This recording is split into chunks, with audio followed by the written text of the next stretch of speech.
올라가 보셨습니까? 가장 높은 산. 적어도 남산은 아니겠죠. 예, 그 이상으로 올라가 보셨겠죠. 저도 이제 등산을 좋아해서 여러 산을 많이 탔는데요. 지리산을 혼자 간 적이 있었어요. 근데 혼자 갔는데, 그 산장이 잘 돼 있어서 산장에서 머물던가 여차하면 뭐 텐트 치고 해야 되는데, 혼자 가다가 제가 하여튼 거리를 잘못 계산했는지 너무 지쳤는지 그냥 쓰러진 거예요. 지리산에서요. 지리산 곰 나옵니다.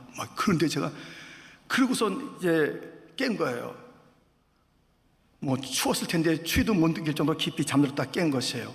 제가 높은 산에서 많은 그런 경험, 경치, 또 사람들 만남 있었습니다만은 그때가 참 그 경험이 기억되어져요. 여러분들은 높은 산에서 어떤 경험이 있으신가요? 우리 예수님께서 높은 산에 올라가셨습니다. 제자들과 함께. 오늘 본문의 배경이 바로 그것이거든요. 본문 앞에 찾아가 보면 2절에 보면 엿새 후에 예수께서 베드로와 야고보와 요한을 데리시고 따로 높은 산에 올라가셨더니, 높은 산에 왜 올라가셨냐면 기도하러 가신 것입니다. 거기서 기도하는 가운데 변화가 됐지요. 그리고 모세, 엘리야가 나타났지요. 하나님의 음성이 들렸지요. 너무너무 놀라운 광경이 높은 산에서 있었습니다. 그래서 베드로가 여기다가 초막셋을 짓고요 하면서 거기에 몸을 자고 제안한 베드로, 너무너무 그 광경이 멋있고 신비로워서 그렇게 제안했던 이야기를 우리는 알고 있습니다.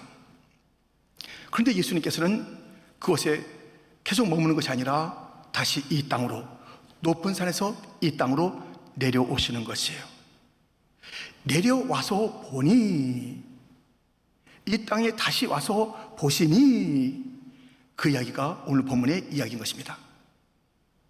높은 산에서 그 아름다운 찬란한 경험의 시간, 그 시간을 뒤로하고 이 땅에 다시 삶의 자리로 와 보시니, 꽃밭이 있는 것이 아니에요. 힘들고 어려운 일들이 그 가운데 있는 것을 보게 됩니다. 도대체 주님께서 다시 내려오셔서 이 땅에 모든 상황을 보실 때 어떠한 일이 있었으며 그 어떠한 일, 곧 문제, 어려움들을 어떻게 이겼는지 오늘 본문은 우리에게 일러주고 있으니, 특별한 시간을 3, 4개월 보내고 새로운 삶의 자리로 나가는 우리들, 비즈니스, 직장, 아직 학원들은 다 열리지 않았지만 그렇게 우리가 공부하는 자리 또는 자기가 가야 할 그 자리, 교회의 자리, 새로운 자리에 왔는데 우리 눈앞에 무엇이 있는가요? 문제가 다 사라졌는가요? 그렇지 않잖아요. 여전히 남아있는 온갖 문제들. 그렇다면 우리 주님께서 땅에 내려와서 맞닥뜨렸던 모든 문제를 어떻게 이겼는지를 함께 살펴보면서 우리가 맞닥뜨린 이 땅에 여전히 남아있는 문제들을 어떻게 이길 수 있는지 오늘 말씀을 통해서 함께 주의 음성을 듣고자 하는 것입니다. 첫 번째 살펴볼 것은 혼돈의 땅. 예수님이 돌아온 삶의 자리, 그 땅은 혼돈의 땅이었습니다. 마귀가 던진 문제가 그 가운데 있었던 것을 우리는 보게 됩니다. 예수님께서 높은 산에 머물르셨다가 기도하시고 그 놀라운 광경을 보시고 들으시고 다시 내려와서 보니 남아있던 제자들이 있어요. 베드로, 요한, 야고보 데리고 올라가셨잖아요. 남아있는 그 제자들, 그리고 그 주위에 많은 사람들이 웅성웅성 하고 있는 그 모습이에요. 예수님이 내려오신 것을 보고 사람들이 와서 인사를 했는데 그때 그 장면들이 정말 어려운 장면인 것을 우리 주님은 아시고 또 오늘 말씀은 그렇게 우리에게 일러주고 있는 것입니다.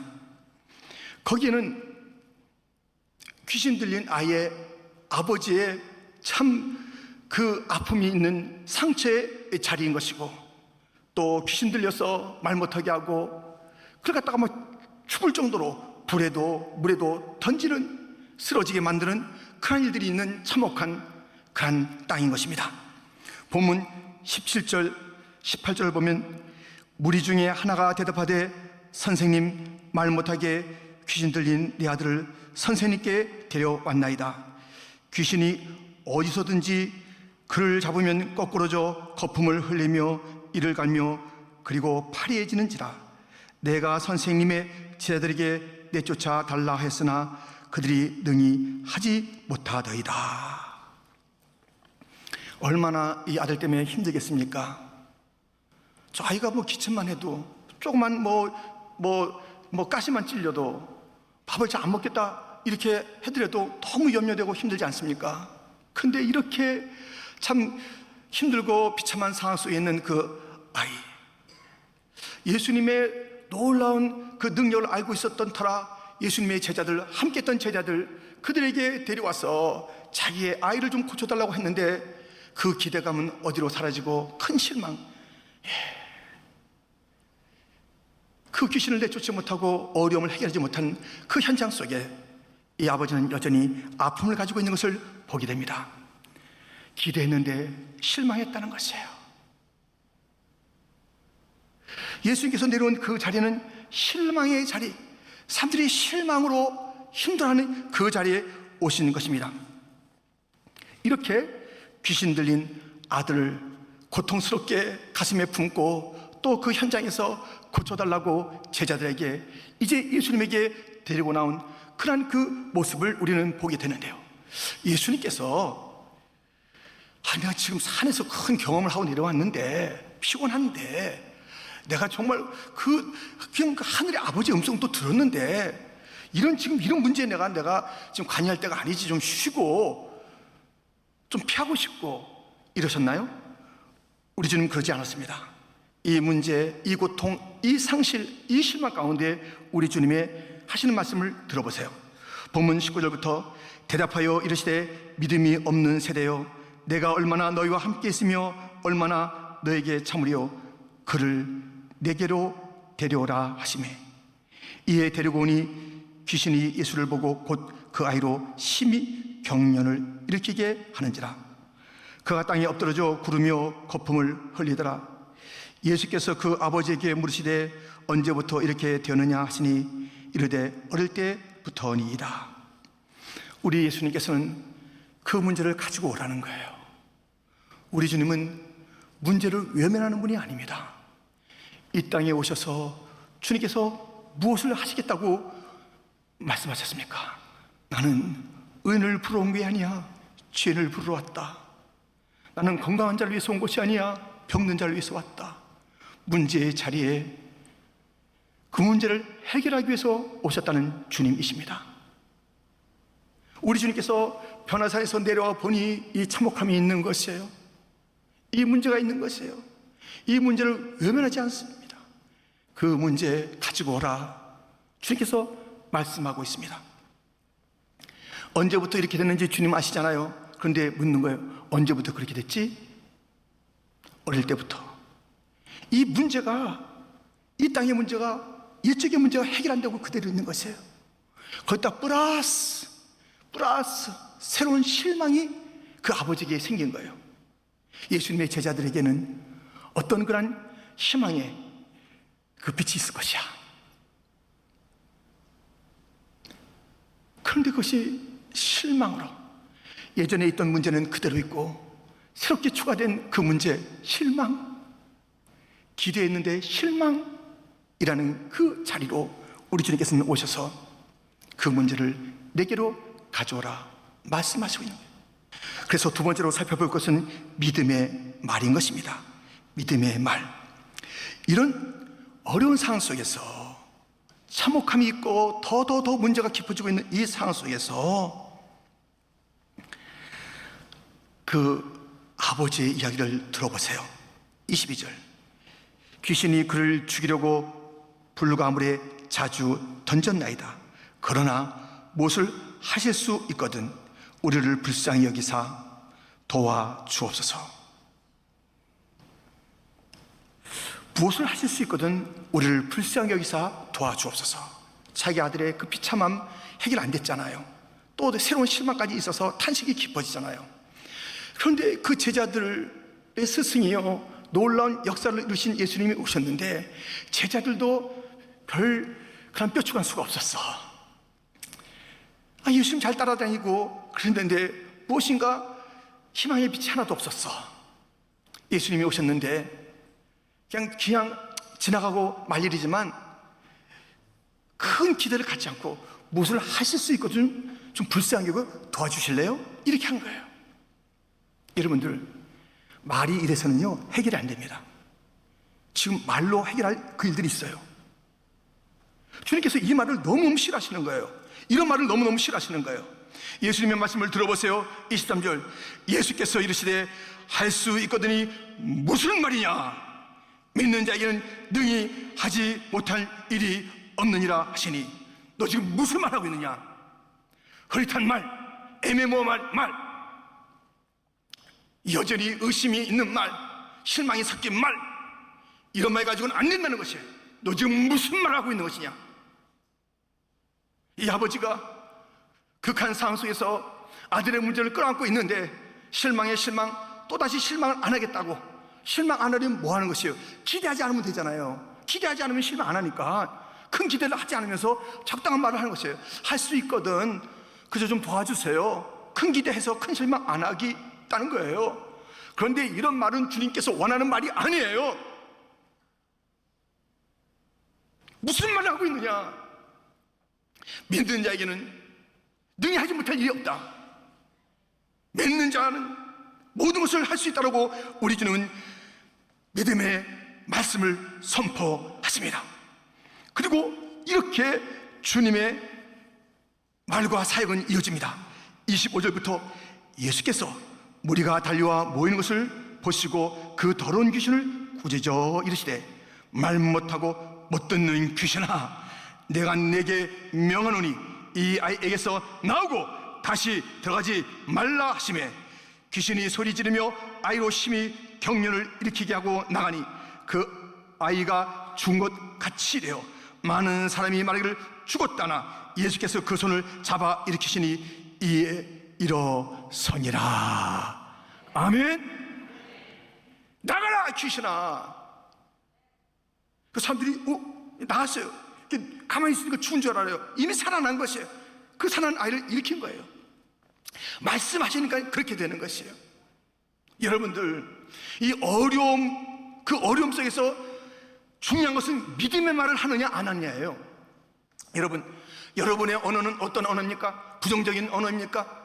소망의 언어입니까? 기쁨의 언어입니까? 무엇인가 빛이 되는 언어입니까? 막 찬물을 깼는 그런 언어입니까? 쏴한 그런 그 언어입니까?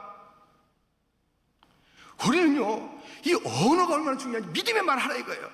오랜만에 만났으면 믿음의 말 하라 이거예요. 오랜만에 만났는데 얼마나 좋아요, 얼마나 예뻐요, 얼마나 귀해요. 그런데 오랜만에 만났는데 이 마스크 내리고 하는 거예요. 와, 몇 달 새에 한 10년 늙었네 그래? 아, 왜 그래요? 왜 그러냐요? 아유, 몇 달 동안 확 쪘네 그래요? 왜 그러냐고요? 아니, 좋은 말이 얼마나 많고 얼마나 예쁘냐고요? 얼마나 멋있냐고요? 우리가 소망의 말을 해야 되는 거예요. 이제 저의 그 언어가 있습니다. 아실 거예요. 반드시라는 언어죠. 그 언어는 히브리서 6장 14절 15절 말씀입니다. 이르시되 내가 반드시 너에게 복주고 복주며 너를 번성하게 하고 번성하게 하리라 하셨더니 그가 이같이 오래 참아 약속을 받았니라. 이 말씀이 저의 그 언어에 있는 거예요. 그것은 제가 예전에 부목사에 있을 때, 그리고 또 뭐 어디 가나 이 반드시 복주고 번성하고 번성하고 주님 앞에 그렇게 말씀드리는 거예요. 주님, 반드시 복주고 복준다고 그러셨죠? 복주세요. 잘되고 잘된다고 그러셨죠? 잘되게 해주세요. 번성하고 번성한다고 그랬죠? 번성케 해주세요. 그 인내하고 기다리면 반드시 그렇게 되는 것이에요. 아멘. 그래서 저는요, 저로서는 감당할 수 없는 일, 저의 이 막 덜렁덜렁대는 그런 또 여러 가지 뭐 부족한 것이 너무 많아가지고 리스트를 하면 뭐 몇십 장 될 그런 리스트를 갖고 있는 저예요. 근데 저는요, 이 반드시라는 이 말씀과 그 하나를 붙잡은 거예요. 저는 모든 게 부족하지만 이 말을 한 거예요. 반드시 됩니다. 주님, 반드시 된다고 하셨죠. 반드시 찬양 부를 때마다 뭐가 되는 거예요. 번성하는 거예요. 이러한 이 사역을, 교회 사역을, 다른 기관 사역을 할 수 있는 사람이 아닙니다. 그런데 주님이 반드시 하시겠다고 하신 주님 믿습니다 할 때 되는 거예요. 여러분, 우리 주님은 실망을 시켜주지 않습니다. 아멘. 반드시 그냥 될지 안 될지 모르는 그런 주저주저 하는 말을 싫어하시는 거예요. 내가 지금 무슨 말을 하고 있느냐, 믿음의 말을 하라는 것입니다. 우리 주님께서 하신 말씀을 우리는 따라야 하지 않겠습니까? 오늘 우리 주님께서 하신 말씀을 다시 기억해 보십시오. 할 수 있거든이 무슨 말이냐? 믿는 자에게는 능히 하지 못할 일이 없느니라. 할렐루야. 이 믿음의 언어가 우리 온 교회의 언어가 되기를 주님의 이름으로 축원드립니다. 이 혼돈의 땅에 와서 보니 혼돈이 계속 뜨고 있고 혼돈에 혼돈이 이어지고 있고 새로운 실망이 자아내고 있는 그 땅에서 우리 주님께서 내게로 가져오라. 어떻게 해결해요? 믿음의 말을 통해서 해결하는 거예요. 어떻게 하십니까? 그래서 우리가 세 번째로 살펴볼 것은 기도의 힘으로 해결하시는 것입니다. 이제 귀신이 쫓겨나가고 이 아이가 살아난 그 장면을 우리가 보았습니다. 그 믿음의 선포였어요. 믿음의 말이었어요. 믿음의 말로 되는 겁니다, 여러분들. 그런데 제자들이 그 일이 다 있고 난 다음에 조용히 묻습니다. 28절. 집에 들어가시매 제자들이 조용히 묻자오되 우리는 어찌하여 능히 그 귀신을 쫓아내지 못하였나이까? 귀신이 쫓아나는 그 장면을 봤어요. 믿음의 선포를 봤습니다. 그렇게 그냥 부정적인 말하는 것을 주님께서 싫어하는 것을 봤습니다. 근데 좀 더 알고 싶은 거예요. 주님 하면서 이제 묻는 가운데 주님의 대답을 들어보세요. 오늘 보면 29절 이르시되 기도의 다른 것으로는 이런 종류가 나갈 수 없느니라 하시니라. 기도의 힘에 대해서 주님은 말씀하고 있습니다. 여러분, 기도는 힘이 있습니다. 아멘. 기도 외에는 이런 일이 일어나지 않는다는 것이에요.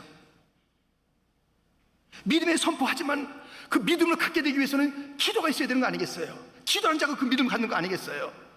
기도해야 돼, 기도. 여러분들, 이 기도는요 가장 극한 상황을 아주 새로운 상황으로 바꿔줍니다. 이 땅에 내려왔는데 땅에 어려움이 있죠. 근데 땅보다 더 극한 어려움이 있는 곳이 있다면 저 바다일 것이고요, 그 바다 속에서도 물고기 뱃속이라는 것을 여러분 상상이나 할 수 있겠습니까? 우리 성경에서 알 수 있어요. 요나가 그 물고기 뱃속에 있으면서 무엇을 했을까요? 함께 들어볼까요? 요나서 2장 1절부터 보면 요나가 물고기 뱃속에서 그의 하나님 여호와께 기도하여 이르되 내가 받는 고난으로 말미암아 여호와께 불러 아뢰었더니 주께서 내게 대답하셨고 내가 수월의 뱃속에서 부르짖었더니 주께서 내 음성을 들으셨나이다. 9절 10절 나는 감사한 목소리로 주께 제사를 드리며 나의 소원을 주께 갖겠나이다. 구원은 여호와께 속했나이다 하니라. 여호와께서 그 물고기에게 말씀하시매 요나를 육지에 토하니라. 이 평범한 육지가 이 바다 물고기 뱃속에 들어갔다 나오니까 이 육지도 막 천국같이 여겨진 거 아니겠어요? 우리도 평범했던 것들이 와 어려운 자리에 갔다 오니까 이 평범이 얼마나 참 놀라워요. 이 육지란 것이 평범한 땅인데 여전히 이런저런 문제가 있는 땅인데 그 육지로 나오기 전에 어디로 갔냐? 이거 저 깊은 물고기 뱃속에 아무도 들어가본 적이 없잖아요. 얼마나 냄새나고 얼마나 무섭고 얼마나 출렁출렁 무엇이 들어오고. 그런데 그 속에서 뭐 했다고요? 하나님께 기도했습니다. 뭐 됐다고요? 우리가 계속 말씀을 읽어보면 거기서 성전을 주목하는 거예요. 주만 바라봤어요. 또 무엇을 하는 거예요? 예배를 잘 드리겠다고 약속하는 거예요. 아니 그 자리에서 불평, 원망, 낙심 끝났다, 아유 이제 죽는다 이렇게 하지 않고 거기서 기도하고 거기서 주만 바라보고 거기서 이제 앞으로 예배를 잘 드리겠다고 그러니까는 주님께서 어떻게 하세요? 물고기에게 얘기한 거예요. 오늘 본문에 보세요. 물고기에게 얘기했습니다. 야 물고기, 요나 내놔. 요나를 내놔라. 그래 내놓은 거예요. 기도를 들으셔요. 그 온 땅에 주님께서 모든 것을 동원해서 기도하는 자를 그 역사를 이루어 가시는 것이에요. 세상 모든 만상은 다 하나님 말씀 듣습니다. 우리만 안 들어요. 우리만.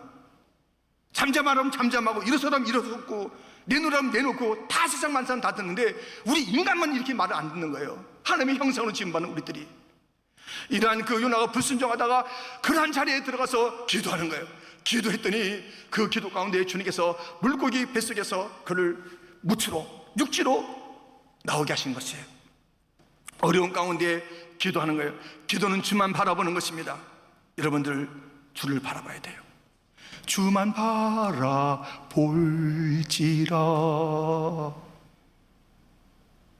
주만 바라볼지라는데, 찬송은 주만 바라볼지라는데 막 돈이 왔다 갔다 그래요. 주만, 돈만 말은 제대로 못하는데 주만 바라보는데 거기 돈이, 차만 차가 좋은 것 같아. 옷만 바라볼지라. 밥만 뭘 바라보세요 여러분들? 이 어려울 때 뭘 바라봐야 돼요? 주만 바라볼지라. 기도하는 것은 주만 바라보는 것입니다. 기도하는 것은 주만 신뢰하는 것입니다. 그런 마침내 주님께서 우리의 자리를 바꿔주십니다. 할렐루야. 바꿔주십니다. 기도는 우리를 바꿔주는 것이에요. 바꿔주는 것이에요. 저는요, 지금은 그렇게 잘 갈 수가 없어요. 산기도를 자주 간다기보다는 참 좋아했어요.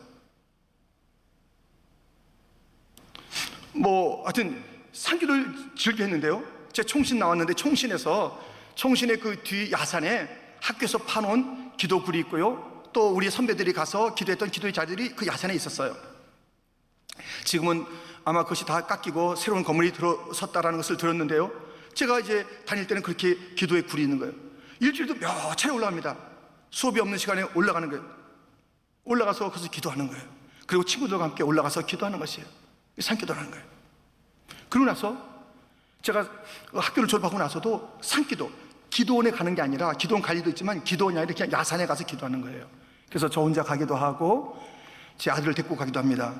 우리 같은데 좋은데 한번 같이 갈까? 그래서 좋은데 이렇게 산 깊은 데 가가지고 그러면요 막 크게 기도해요. 날이 으스와서 사안해지면 막 크게 기도합니다. 제가 섬겼던 부서 어린아이들이 있다면 어린아이들 데리고 가는 거예요. 그러면 아이들도요, 와, 우리 사순절 육아일 정도로 아이들이요 무서워서 그런지 쭈뼛쭈뼛 이렇게 나와서 그런지 막 밤에 거기서 그냥 야산에서 기도하는 거예요. 청년들 기도. 근데 제가 이 산기도는 성경에 있는 거고 우리 예수님께서 본을 보이셨는데요, 어디서 배웠냐면 저희 어머니한테 배웠어요. 저희 어머니가 기도하러 산에 가자는 것이에요. 근데 산에 가는데요, 저는 너무너무 놀랐어요.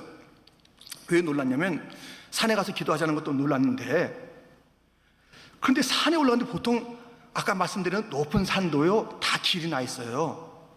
근데 어머니가 산에 기도하러 가셨는데 길이 없는 산을 가시는 거예요. 그러니까 어떻게 기슭에 오더니 그 다음도 올라가는데 어머니가 그냥 나무 줄기 뿌리 붙잡고 풀뿌리 붙잡고 올라가는 거예요. 저토록 그걸 따라오라는 거예요.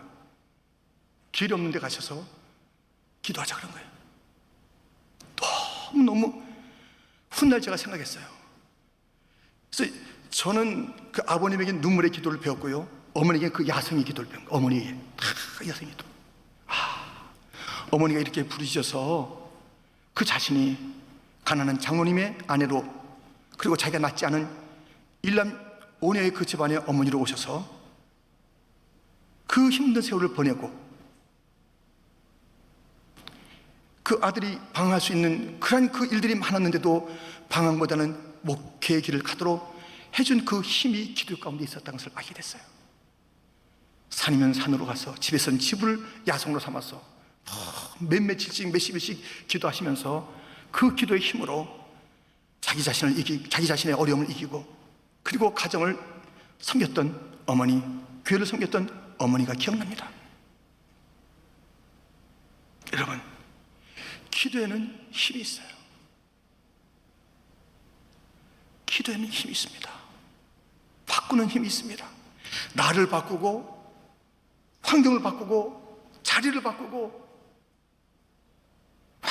놀라운 일들이 벌어지는 것이 바로 기도라고 우리 주님께서 말씀하시면서 기도 외에는 이런 종류가, 이런 유가 나갈 수가 없다라고 우리 주님을 말씀하고 있습니다. 우리 주님이 기도하신, 우리 주님께서 가르치신 그 기도, 우리가 하지 않고 살 수가 있나요? 우리 교회가 46년의 그 세월을 이 이민 땅에서 지내오며 오늘의 모습에 이른 것, 많은 일들이 있죠. 크게는 다 하나님의 은혜죠. 그 은혜 가운데 주님께서 동원하여 쓰신 것들이 있습니다. 여러 일들이 있지만 기도를 빼놓고선 우리 교회를 설명할 수가 없어요. 여러분이 기도했잖아요. 우리 선배들이 기도한 교회입니다.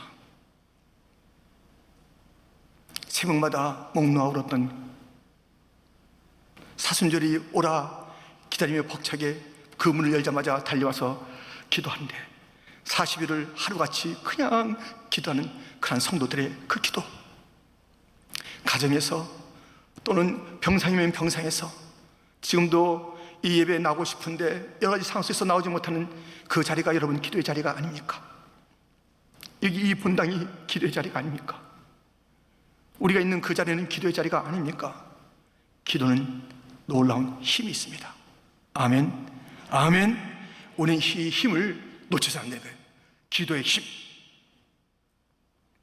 아까 우리 찬양 가운데 성령의 힘, 말씀의 빛, 이것이 다 그 기도하는 자의 것이 아니에요. 기도하는 자, 기도하는 자. 여한 없이 기도하고 주 앞에 가야 되는 거예요. 정말 예수님의 흔적이 필요하다 그러면 우리의 무릎을 보여줬으면 좋겠어요. 주님, 이리 와봐. 너 무릎 좀 보자. 봤는데 굳어 있는 거예요. 너 큰 눈 한번 떠봐. 눈을 뜨려고 했는데 눈이 짓물러 있는 거예요. 너 한번 손 내봐. 손이 꽉 쥐고 기도하다가 그 기도의 흔적이 남아있는 거예요. 너 목소리 탁하네. 주님은 아셔요. 찬송하다 찬송하다 택해진 그 목, 기도하다 기도하다 결절된 그 목을 우리 주님께서 아시면서 다른 말씀 안 하시고 품어만 줘도 얼마나 좋겠어요. 오늘 말씀의 제목은 무엇인지 아시죠? 와서 보니. 예수님과 세 제자들이 높은 산의 신비한 그 자리에서 이 땅으로 내려온 거예요. 이 땅에 혼돈이 있는 거예요. 아픔이 있는 거예요. 상처가 그대로 있는 거예요. 옛일이 그대로 있는 것이에요. 거기다 또 추가돼서 더 문제가 더 많은 거예요. 근데 주님께서 이 땅에 내려와서 문제를 가져오라. 내 아들의 문제를 가져오라. 내 딸의 문제를 가져오라. 내 건강의 문제를 가져오라. 새로운 사업을 이제 시작하는데 그 사업의 문제를 가져오라. 다 허물어진 사업을 가지고 오라. 직장이 이제 다 이제 없어졌다며 그 문제를 가져오라. 여자가 신분의 문제가 계속 남아있는데 그것이 더 막 어려워질 정도로 가져와라. 뭔가 기대했는데 실망을 가져오라. 주님께서 가져오라고 말씀하십니다. 주님께서는 혼돈의 땅, 상처의 자리에 오셔서 임하셔서 그 문제에 개입하시고 문제 해결자로 역사하십니다. 어떻게 하신다고요? 믿음의 말이 필요하다는 것이에요. 또 무슨 말 하느냐? 믿음이 없는 말로서는 이 험한 세상을 이길 수가 없어요. 근데 믿음의 말을 하면요, 쫓겨가요, 원수가. 아멘? 믿음의 말을 하면 주님께서 그대로 이루어 주신 줄 믿습니다. 믿어야 되는 것이에요. 무슨 말을 하고 있느냐? 주님께서 말에 대해서 딱 관심을 갖고 있는 거예요.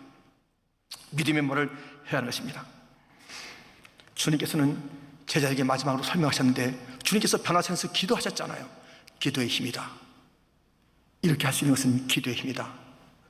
여러분들, 이 믿음과 기도를 이것은 돈 주고 사와야 되는데 그런 거예요? 이 믿음과 기도의 그 일들은 어딘가 우리가 뭐 4년 동안 들어가서 공부해야지 받는 거랑 학이냐고요? 지금 믿음, 지금 기도하는 거예요. 지금 역사하는 거예요. 지금 살아계신 그 주님을 맛볼 수 있는 믿음의 말, 기도의 힘은 지금 우리가 선포하고 지금 할 수 있는 강력한 무기인 것입니다.